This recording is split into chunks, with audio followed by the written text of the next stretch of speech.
Hello, my people. Welcome to another day in which stories are told. Are you excited? I'm excited.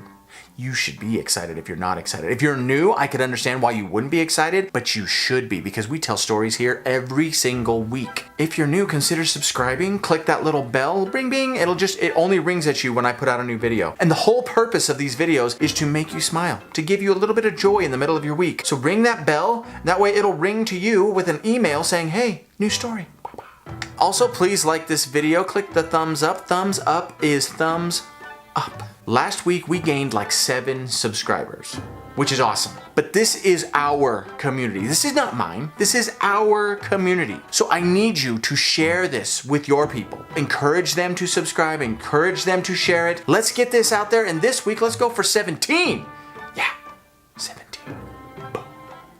Now, in previous stories, I have discussed not wanting to dwell in the realm of dinkdom. If you have not heard those stories, I'll put the card here. Go check out the realm of dinkdom and just make sure that you're not a part of it. Today's story, you might be thinking, Matt, you were a dink. No. The definition of a dink is to impose your own idiocy or rudeness or arrogance or dinkishness upon others. Today's story was just me being an idget and learning a very valuable lesson. I fully confess to being a complete and total idget, but youth is crafted on idgetry, so, you know, I was par for the course. Let us begin.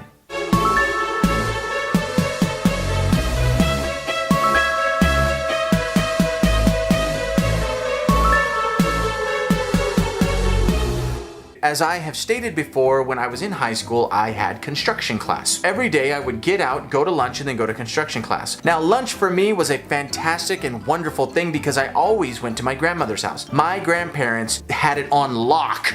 Every one of my friends, every one of my brother's friends, we all went over to grandma's house because she would provide a smorgasbord of food. Turkey sandwiches, soup, macaroni and cheese, chips, you name it, it was there, and we consumed vast amounts of food. I would be willing to say we ate 1,000 pounds of turkey in my high school career because it was so stinking good. Graham, it was awesome. Telling this story right now makes me want to go have a turkey sandwich at Graham's. So good. When I turned 15, I got my first vehicle, and this was a really big deal in my social circle because I was the only one with a ride. It used to belong to my grandfather. He sold it to my uncle. My uncle sold it to me for $500, and I rocked a 1983 Mazda Sundowner.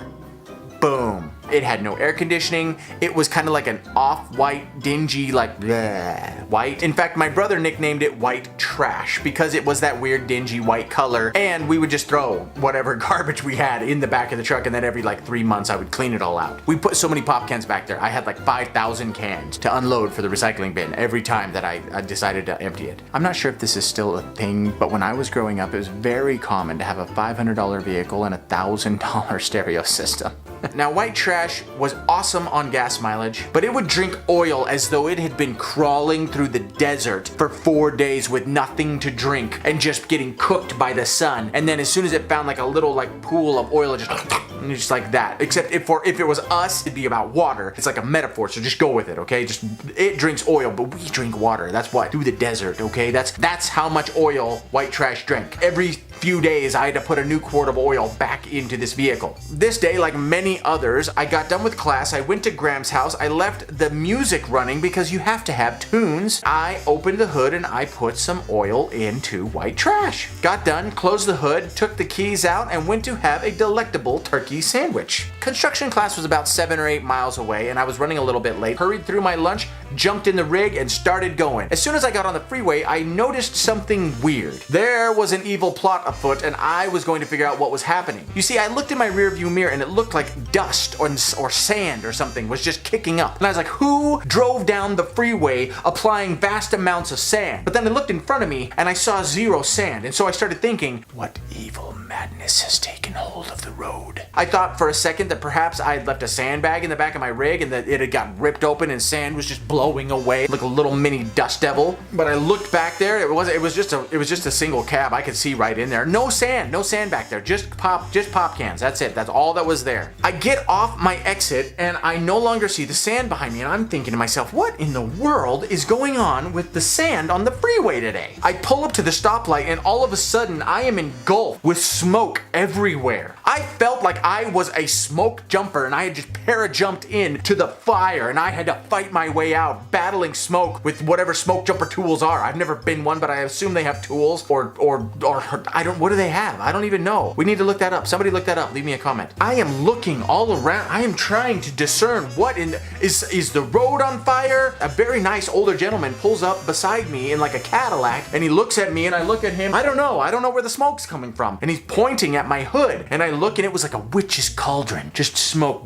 bubbling out, just pouring out of my hood. There was so much smoke, it was as though a dragon had been cooking dragon food underneath there for an hour. Yes, dragons eat dragon food and they cook it with flame. And from the flame comes smoke. And I was like, huh. Well, that's a new, I haven't seen that before. That's weird. Thank you, sir.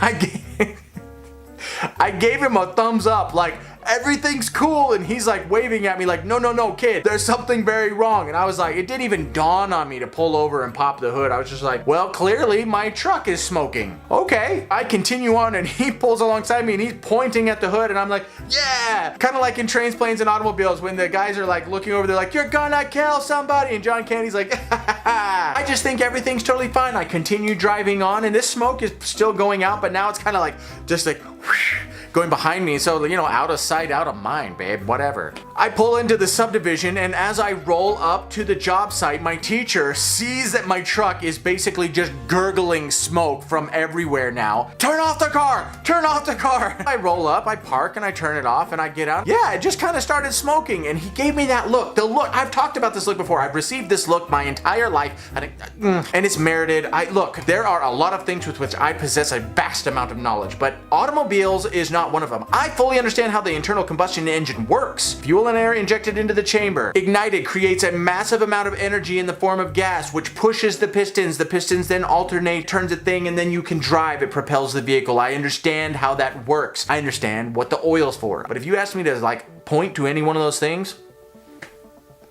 unable. Mechanical knowledge just kind of came in and just skipped right off like an Apollo spacecraft that didn't come in at the right angle of re-entry. Just boom, gone. So we open the hood and there is oil everywhere. It turns out I forgot to put the oil cap back on after I put the oil in. It could happen to anyone. My grandfather blamed the music because he didn't like the music I listened to. Oh man, oh boy. Look at this, and there's oil everywhere. It is black. There was a layer, I assume, of insulation that covered the underside of my hood. It was all gone. My truck had just been erupting oil like Mount Vesuvius, and it coated everything with a black, awful, sticky, gross substance. Do you think I'm gonna be able to drive it home? Once again, I got the look from my teacher. It's the look that says like, how do you walk and not fall down? So he said, absolutely not, and he excused me from doing work that day. He told me to call someone to come help me with this predicament that I had gotten myself into. So I called Grandpa and I explained what happened, and I can hear the look just in his responses like, oh, jeez Louise, okay. All right, I'll be right there. Grandpa goes to the nearest auto parts store and even has the good sense to pick up a new oil cap for a 1983 Mazda Sundowner. He thought of everything. Grandpa's so smart. He's so smart. Oh man. Anyways, I am standing there looking at the awfulness coating white trash, lending more to its name, when my grandfather pulls up with a few quarts of oil, a new oil cap, and this wonderful mystical magical spray that takes Gooby Gone and just like smacks it down because it was incredible. You took this and whoosh, sprayed in there, and then all of a sudden, all of it just came right off. My engine was cleaner than it had ever been, and I know that because I could see before when I used to put all the oil in and it was filthy, and now it was just like sparkling new, brand spanking new white trash engine. But my grandfather, being the very cautious man that he was in every endeavor that he ever undertook ever, he thought perhaps I had jacked up the truck something fierce and wanted me to go to the mechanic. So he followed me over to his mechanic. He took a look at it. Everything was totally fine. And then my grandfather made me pay for everything, which was awesome.